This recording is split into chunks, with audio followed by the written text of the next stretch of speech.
Good day and welcome to Bellucci-studioz. You can call me Jax. In today's studio corner, we will be looking at the Focusrite Red 4 Pre. Choosing an interface used to be a difficult affair. Finding an interface with quality preamps, enough I/O, and a good feature set was once difficult and essential to the recording process. These days, the story is a lot different. Good preamps are plentiful. Most users don't need more than a handful of I/O because we realized that most times all we really use are two channels. We now use samples for everything. Auto-tune has also removed the requirement for a good vocalist. Digital drums have largely rendered acoustic recording of drums as surplus to requirements, with some preferring the sound of sample drums. We are now in the digital age and can use MIDI and virtual instruments to replace all things acoustic. It is refreshing then to see that despite the move to doing everything in the box, including vocals, despite that, there is still a place for interfaces with multiple I/O, good preamps, and a good feature set. Yes, you can do all things in the box, but if you want an interface that can record your entire drum kit, capture well-sung vocals, capture all the nuances of that acoustic guitar performance, and hark back to a nostalgic era of acoustic drum recordings with complex mic setups, and hark back to an era of gorgeous-sounding outboard gear, then professional audio interfaces do not just belong in high-end, multi-million-dollar studios. I believe that they do have a place in small studios and even in home recording studios.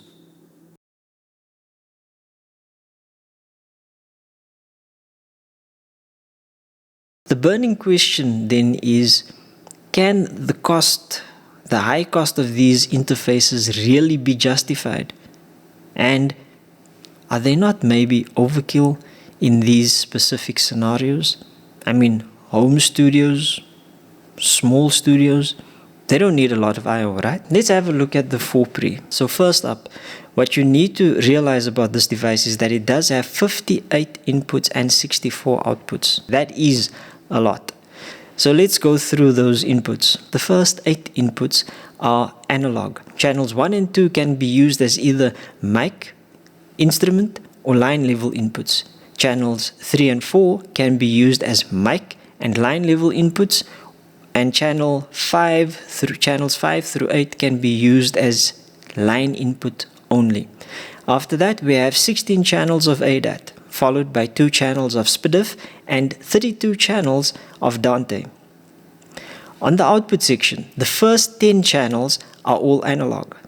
Channels 1 and 2 are dedicated to monitor left and right, followed by channels 3 to 10, which are line output. After that, we have 16 channels of ADAT, followed by 2 channels of SPDIF and 32 channels of Dante. Now, the number of channels that we have are dependent on the sample rate that you are going to be using. The 58 inputs and 64 inputs is only available when you are using 44.1 or 48 kilohertz. The number of digital I/O starts reducing as you increase the sample rate. The channels that aren't affected by this are SPDIF and all of your analog channels. ADAT is reduced to 8 channels at 88.1 kilohertz and 96 kilohertz. Dante is not affected up to 96 kilohertz. From 96 kilohertz up, that is 176.4 kilohertz and 192 kilohertz. At those sample rates, the ADAT is reduced to 4 channels and your Dante is reduced to 16 channels. There are 3 ways in which you can connect to your computer. The first way is via Thunderbolt. The 4 Pre uses Thunderbolt 2. Thus, if you are going to be connecting it to a device that uses Thunderbolt 3, you will need an adapter. When you are using the 4 Pre as a Thunderbolt interface, you have access to all 58 and 64 inputs. Now, that means that all of those channels are presented to your DAW. That is significant because when you make use of the 4-pre as a Dante interface, there's only the 32 channels of Dante are presented to the sound card that you are going to be using. So there are two sound cards. You will either make use of Dante virtual sound card, or you will make use of the Dante PCIe card. When you make use of the Dante virtual sound card, you will have access to 64 channels of input and output.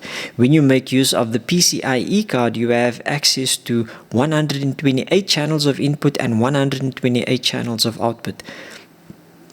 I've been using the Red 4-pre in as a Dante interface using Dante virtual sound card, and that has worked quite well for me. When you are making use of the 4-pre as a Dante device, what then happens is that only the 32 channels are presented to the Dante sound card that you are using, whether that be Dante virtual sound card or the PCIe Dante card. So only 32 channels are presented to that particular, whichever one of these cards that you are using, which then means that you need to link your other inputs or outputs to one of the Dante inputs or outputs, so that your DAW can, so that Dante virtual sound card or the PCIe card can present that channel to the DAW that you are going to be using. The next way in which you can link to your computer is via the Digilink. So the Digilink allows you to use Pro Tools HD interfaces or a Pro Tools HD card in conjunction with the 4-pre. There are several ways in which you can sync this particular device. The ways in which you can do that is it has an internal clock. You can make use of ADAT. You can also make use of Dante, SPDIF, and then two that are worth a little bit more mention are loop sync, which you can only use in conjunction with other Pro Tools HDIO devices, and then there is word clock that you can use, where you can use the device either to slave to a clock or where the device itself can serve as the master clock. Let's have a look at the controls on the front of the audio interface. So first up on the device, you have the instrument inputs. That is followed by what I generally refer to as the input section. The input section consists of the input selector buttons, the input encoder, and the input display. By default, the input display will show you the status or give you a snapshot of the first 4 channels. It will show you what type of input the channel is set to. It will give you the level or the gain level on that input, and then if that particular input is set to the mic pre, then it will show you the status of your phantom power as well. Clicking one of these buttons will bring up a set of parameters. It will show you the type of input that we have, the level of that particular input, as well as the phantom power, phase, high pass, the status of your high pass filter, and whether air has been engaged on that particular input as well. If you click and hold that button, the input select button for any channel, it then brings up a set of parameters. It shows you the type of input that you are using, whether that's mic, instrument, or line. It will show you the state of your phantom power, phase, the high pass filter, air, and link. Now there's two notable things here that I'd like to talk about. The first is air. Air, as mentioned by Focusrite, is supposed to emulate the sound of the classic ISA converters or the classic ISA mic pre's. I found that it does something. It However, I was expecting that this would sound similar to what the ISA preamps sound like, but they actually sound nothing like it. It adds an effect. If you switch it on or off, you would definitely notice that. And then we have link.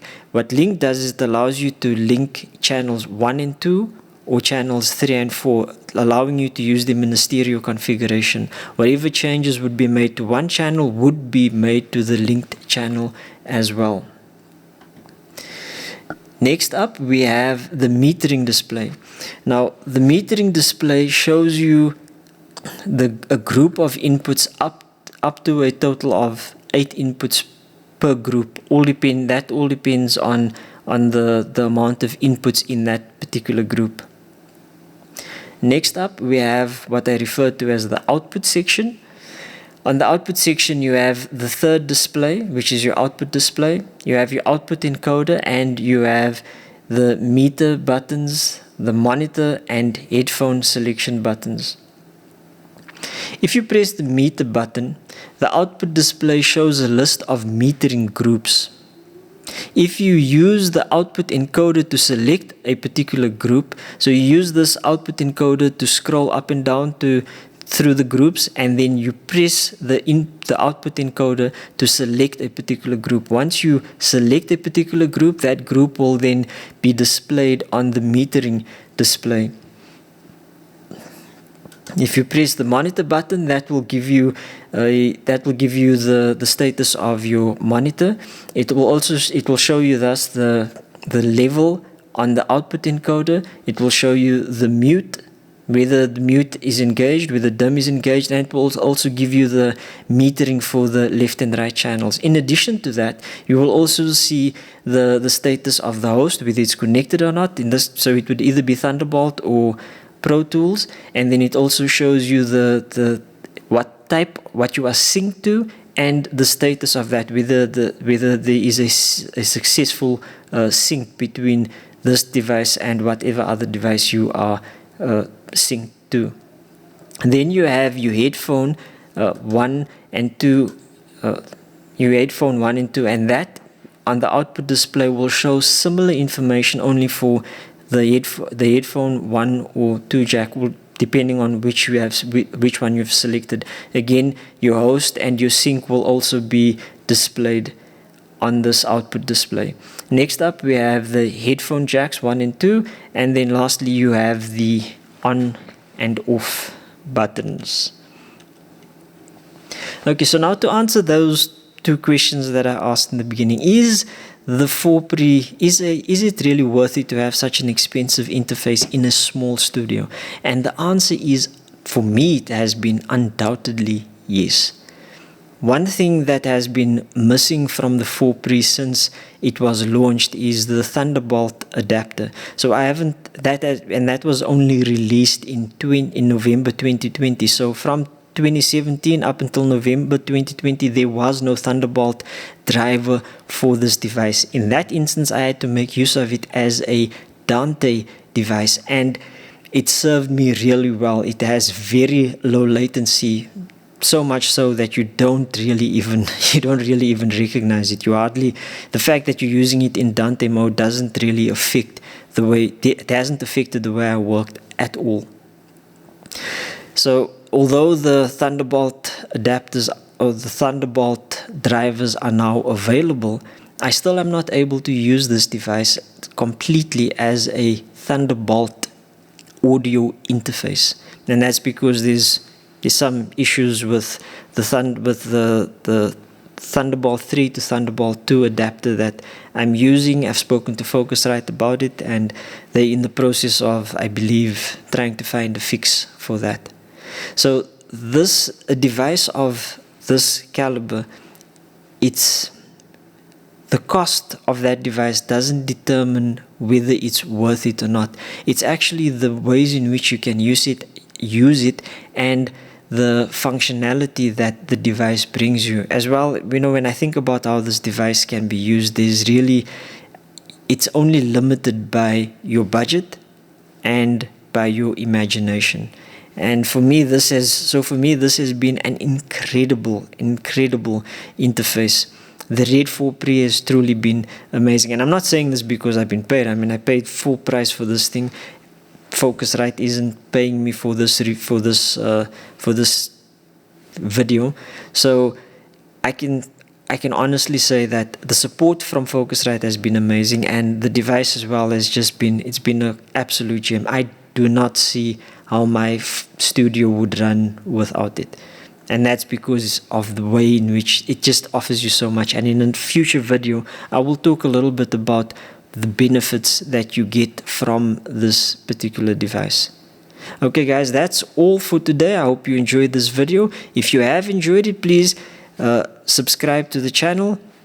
Hit the like button on this video to show me whether you've liked it. If you didn't like it, hit the dislike button and leave a comment so that I can see what I need to improve on. Thank you so much guys, and I will catch you in the next one. Cheers.